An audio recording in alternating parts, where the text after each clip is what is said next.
Araba kaçakçısı Süleyman. Amerikalarda dolaşıyor.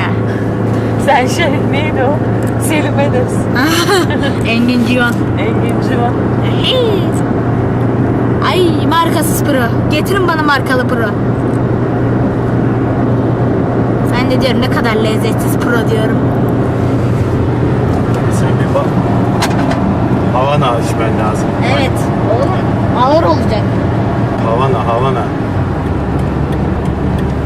Ya bak. Nerede? İyi mi? Flintstone.